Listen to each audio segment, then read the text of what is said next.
Okay, so my studio isn't working great, so I gotta do this whole thing again. Bear with me. So I did my name's Jordan. I did type 2 diabetes. I'm gonna try to go through this quick because really I went like over 10 minutes anyway on the last video, so it's probably good I'm redoing it, so I'm gonna just get right to it, right? So type 2 diabetes. Let's talk about, I have my rubric open just so I don't miss any points. I'm going to try my best not to miss any. There's so much to talk about with type 2 diabetes. I could have literally written a 50-page paper on it, so I'm going to go fast, try to get through everything I want to talk about. So primary condition.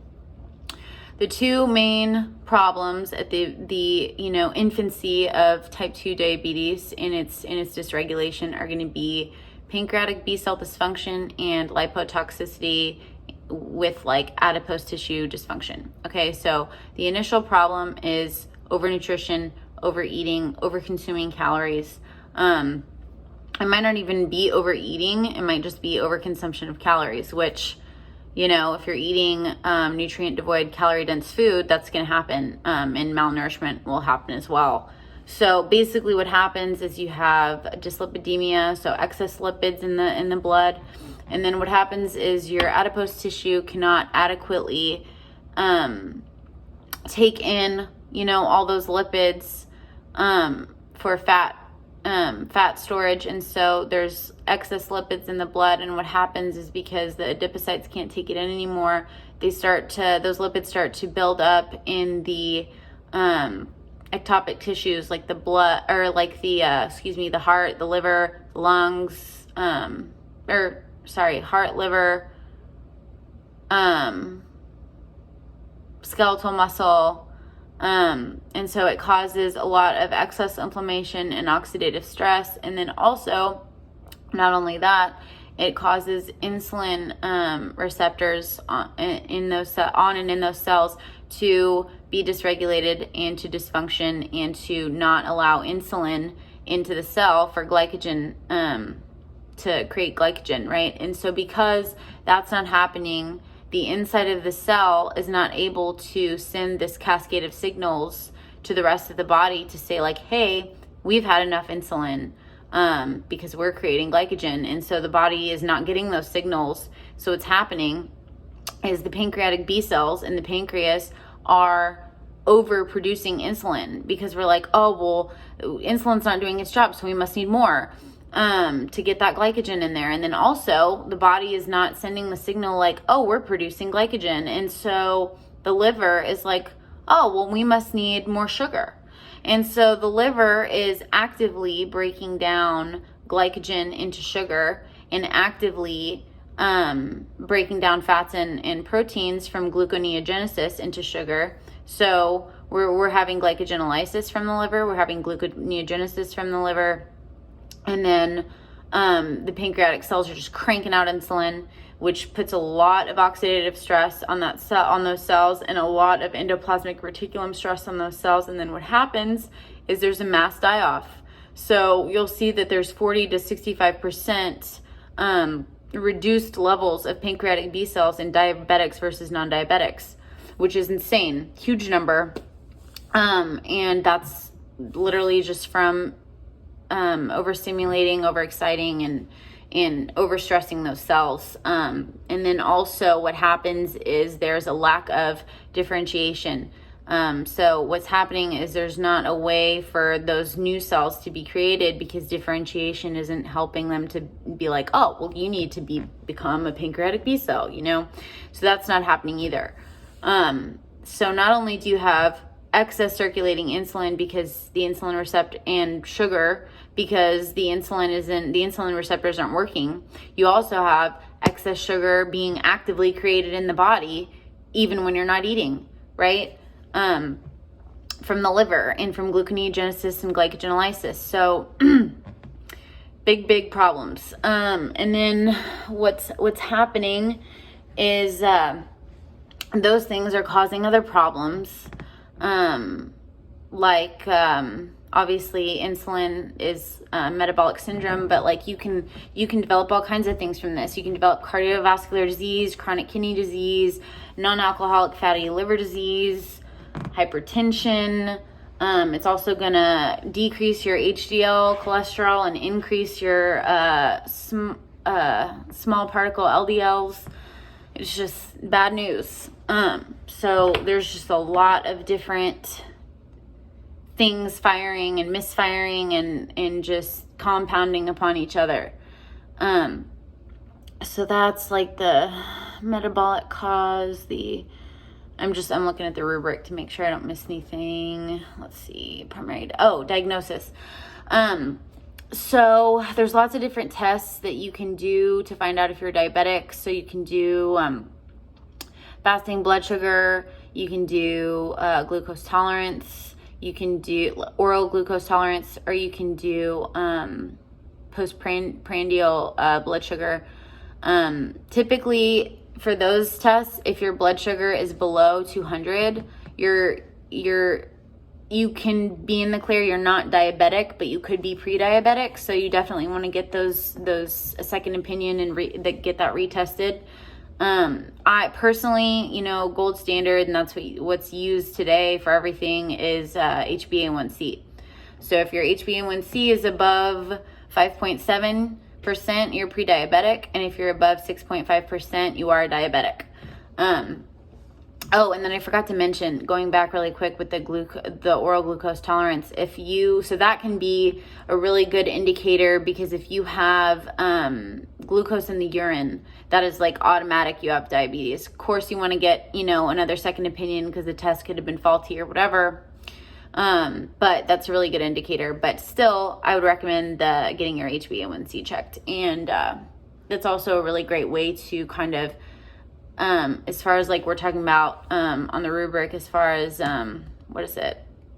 recommendations, additional testing, desired outcomes. Obviously you'd want to be below that 5.7 of prediabetes. And obviously it would be best to be not pre-diabetic, but if you're, better to at least see some reduction. So if you're reducing from diabetes to pre-diabetes, then that's a win, but you want to just keep going. Let's talk about lifestyle. We'll talk about risk factors. So risk factors are excess stress, high oxidative stress levels, excess cortisol, anxiety, depression. Also, having parents that are diabetic, having, a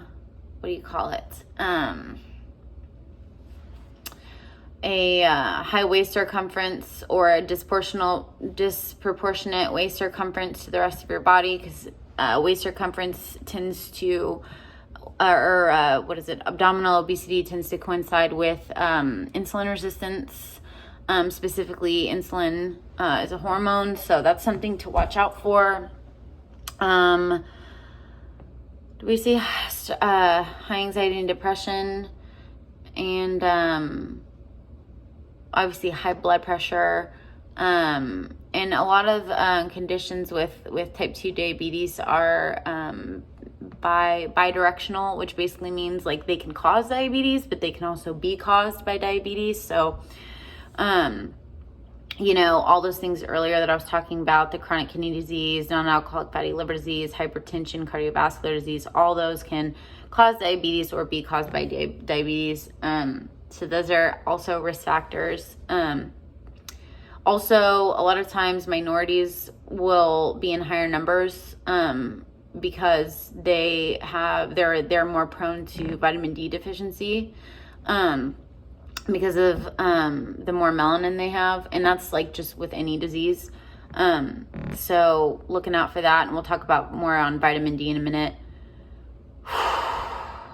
Trying to burn through this because I don't want to go over time.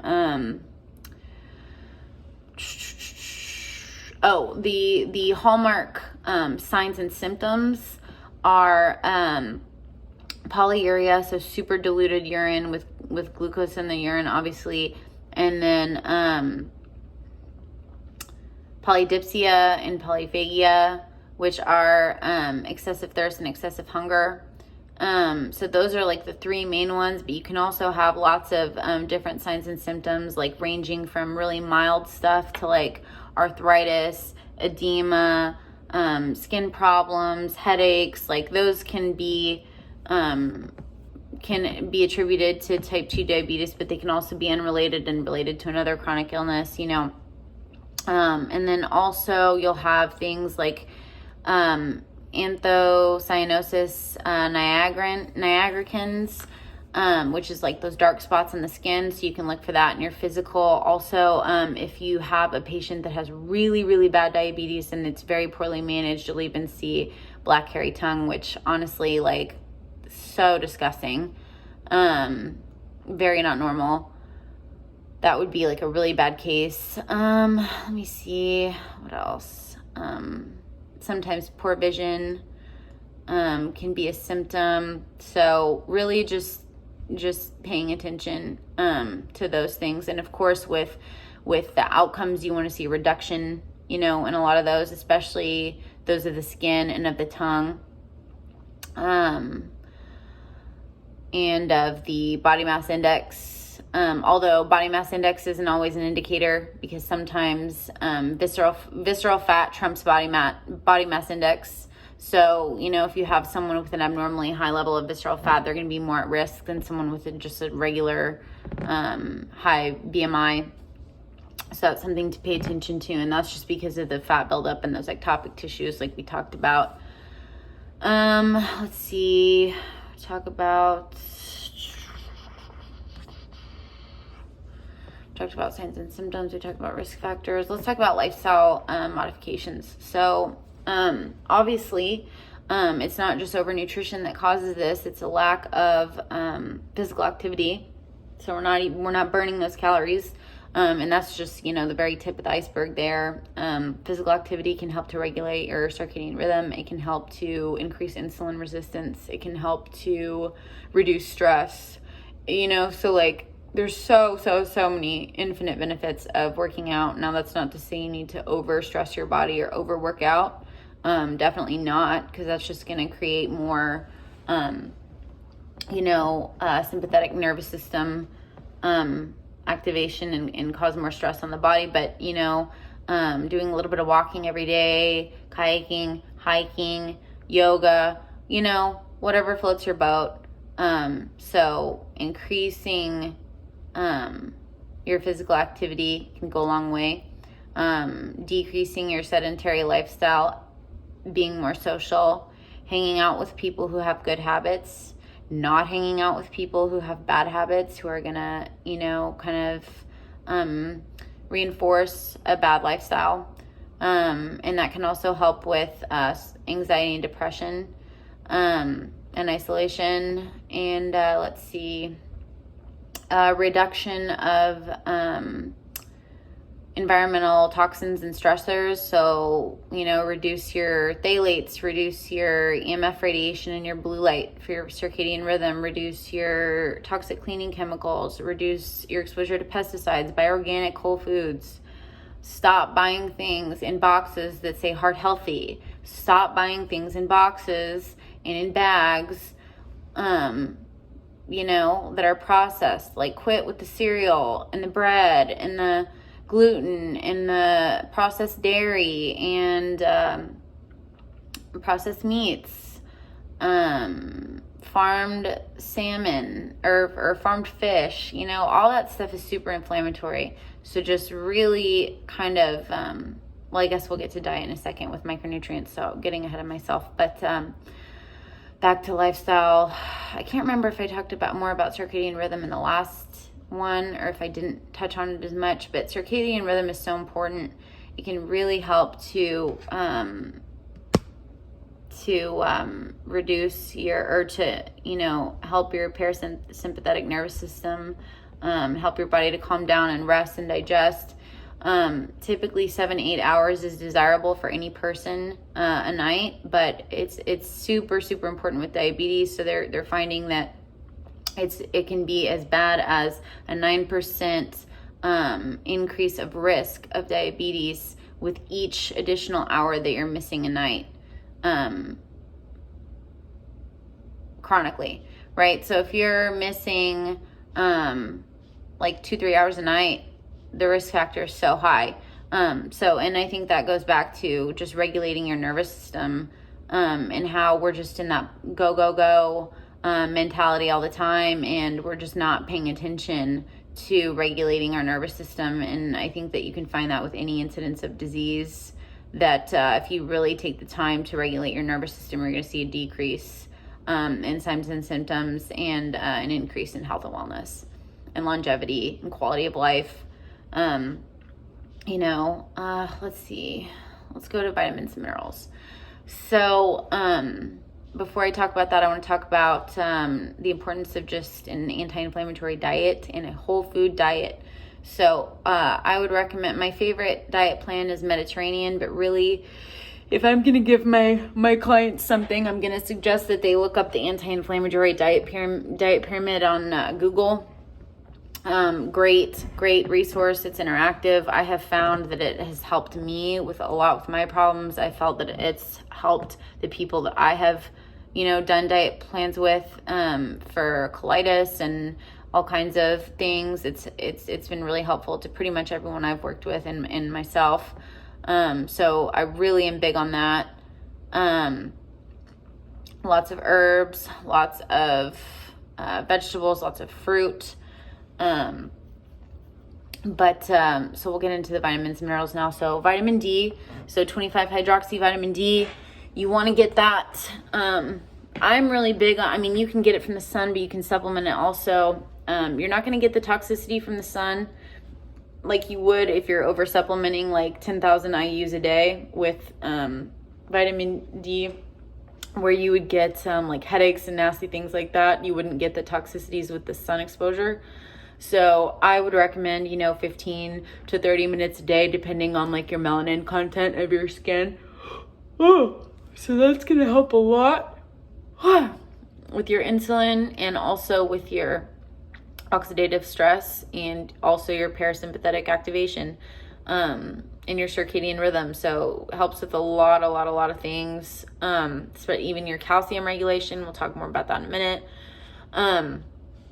So really important. You want to be within, what were the numbers? I got them all right in the last video, so we'll see if I can do it again. It's, what is it for vitamin D? 400 to 2,000 milligrams a day. But as I said, get your sun. I really do think that like supplementing, it'll help, but I really just think that sometimes nothing can work like the sun, and that's just my personal opinion. But anyways, and then let's see, you can get that from eggs.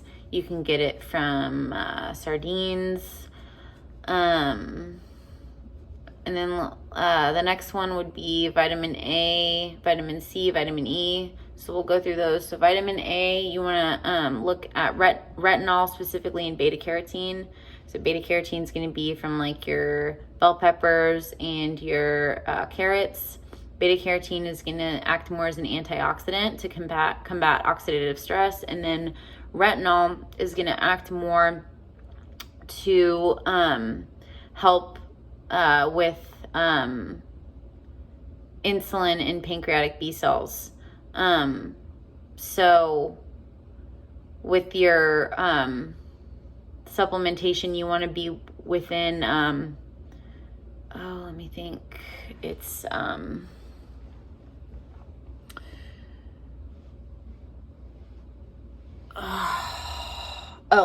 to 700 milligrams. And then vitamin C, excuse me. So vitamin C, you want to be at about 100 to 200 milligrams a day, because it's dose dependent. So the more that you consume at a time, the less you're going to absorb. So you can maximize your body pool, like we learned for this last exam, by doing 100 and 200 milligrams a day. Vitamin C is going to also help regenerate the antioxidant capacities of vitamin E, and vice versa. It's also going to be found in citrus, so like oranges and grapefruits, but also tomato juice, things like that. High vitamin C. Vitamin E is going to be more for HDL regulation, lipotoxicity, healthy interactions with your fatty acids and your lipids. Obviously, phospholipid bilayers, all that. And you want to be at like, vitamin E, it was 15 grams a day, I want to say. And that's going to be found in like your fatty fishes. Excuse me, not fatty fishes. That's going to be found in your seed oils and your nuts primarily. I mean, some fish will have vitamin E, but I don't want to get those confused with like other recommendations, so I'm separating them out. But I would, especially for someone with diabetes though, I really recommend staying away from seed oils because they can be pretty inflammatory. So even though they have a high content of vitamin E, due to their inflammatory nature, I would just suggest, going to like whole, unroasted, unsalted nuts, like hazelnuts and almonds and cashews. I said the doses for that. The function, we said A, C, and E, and D.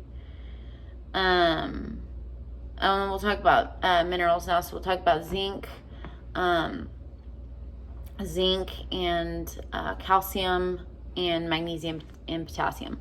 So these are all found as deficiencies with type 2 diabetics. Zinc is going to be 10 to 20 milligrams a day. It's found in oysters and crab and shrimp. It helps a lot with glutathione production, and insulin receptor function. Let's see, and then we have potassium and calcium. Calcium, like I said before, is kind of more dependent on your vitamin D levels. So really important to focus more on vitamin D and less on calcium as far as supplementation goes. Supplementing calcium can create some problems like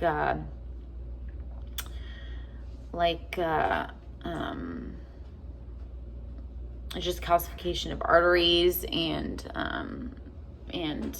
the heart and different organs and stuff. So it's just not, and it can also cause osteoclast,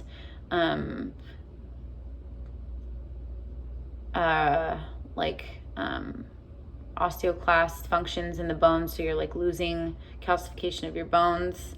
So just not a good idea. So better to just regulate your vitamin D levels, and pay attention to like your electrolytes, because so getting ahead of myself. So looking at your potassium levels. So potassium is going to be your blood pressure regulator and your electrolyte balance regulator. And you want to be 4,700 milligrams.